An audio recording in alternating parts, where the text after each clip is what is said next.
लाडक्या बहिणींना 1500 नाही तर थेट 4500 रुपये मिळणार, पण कधी? जाणून घ्या. महायुती सरकारने सुरू केलेली मुख्यमंत्री माझी लाडकी बहीण योजना खूपच लोकप्रिय योजना ठरली आहे. या योजनेच्या अंतर्गत पात्र महिलांना दरमहा 1500 रुपयांचा लाभ दिला जातो. मात्र नोव्हेंबर आणि महिन्याचा लाभ लाडक्या बहिणींना अद्याप मिळालेला नाहीये. त्यामुळे हे पैसे कधी मिळणार असा प्रश्न लाडक्या बहिणींना पडला आहे. याच संदर्भात आता एक मोठी अपडेट समोर आली आहे. नेमकं काय घडलं? राज्यात सुरू असलेल्या स्थानिक स्वराज्य संस्थांच्या निवडणुकांमुळे नोव्हेंबरचा हप्ता हा डिसेंबर महिन्याच्या 4 तारखेनंतर मिळण्याची शक्यता होती. मात्र राज्यातील काही नगरपरिषद आणि नगरपंचायतींसाठी डिसेंबर 20 रोजी मतदान होणार आहे, तर डिसेंबर 21 रोजी मतमोजणी जाहीर झाली. त्यामुळे 22 तारखेनंतर लाडक्या बहिणींना नोव्हेंबर-डिसेंबरचा हप्ता मिळण्याची दाट शक्यता होती. पण आता निवडणूक आयोगाने राज्यातील 29 महानगरपालिकांच्या निवडणुकीचा कार्यक्रम जाहीर केला असून त्यासाठी आचारसंहिता लागू झाली आहे. महानगरपालिका निवडणुकीची आचारसंहिता. महानगरपालिका निवडणुकीची आचारसंहिता लागू झाल्याने आता लाडक्या बहिणींना तुर्तास तरी योजनेचे पैसे मिळणार नाहीयेत. राज्यातील 29 महानगरपालिकांच्या सार्वत्रिक निवडणुकांसाठी 15 जानेवारी 2026 रोजी मतदान होणार आहे, तर 16 जानेवारी 2026 रोजी मतमोजणी होईल. त्यामुळे लाडक्या बहिणींना 17 जानेवारी नंतर योजनेचा लाभ मिळणार आहे.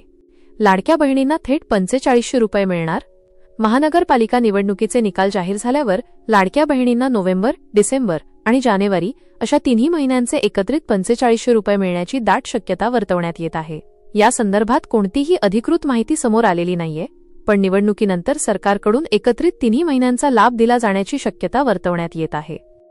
EKYC दुरुस्तीसाठी मिळणार एकच संधी. मुख्यमंत्री माझी लाडकी बहीण या योजनेमध्ये पारदर्शकता येण्यासाठी व लाभार्थ्यांना नियमितपणे आर्थिक लाभ मिळावा याकरिता ladakibaheen.maharashtra.gov.in ची लिंक या वेबसाईटवर EKYCची सुविधा 18 सप्टेंबरपासून उपलब्ध करून देण्यात आली आहे.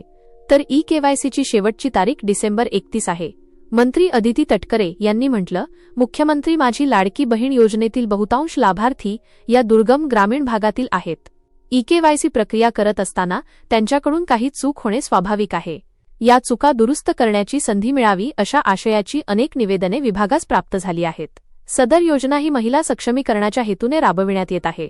म्हणूनच या महिलांना EKYC करताना झालेली चूक सुधारण्याची संधी देणे अत्यंत गरजेचे आहे.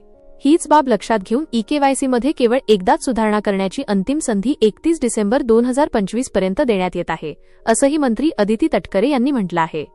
राज्यातील तब्बल 52 लाख महिला अपात्र. काही दिवसांपूर्वी माध्यमांमध्ये वृत्त आले की छाननीत 52 लाख महिला अपात्र ठरल्या आहेत. यावर मंत्री अदिती तटकरे यांनी स्पष्टीकरण देत म्हटलं, काही प्रसार माध्यमांवर मुख्यमंत्री माझी लाडकी बहीण योजनेबाबत प्रसारित होत असलेली बातमी वस्तुस्थितीला धरून नाही. प्राथमिक छाननीत 52 लाख लाभार्थी महिला अपात्र अशा मथळ्याखाली आलेल्या या बातम्या निराधार आहेत. या योजनेत पारदर्शकता येण्यासाठी व योजनेच्या पात्र लाभार्थी महिलांना नियमितपणे आर्थिक लाभ मिळावा यासाठी राबवण्यात येणारी EKYC प्रक्रिया अजूनही सुरू आहे. माहिती आवडली असेल तर अवश्य शेअर करा. अशाच प्रकारची नवनवीन सरकारी योजनांविषयी माहिती मिळवण्यासाठी आमच्या लाईफ एव्हिएशन या YouTube चॅनलला अवश्य सबस्क्राईब करा. धन्यवाद.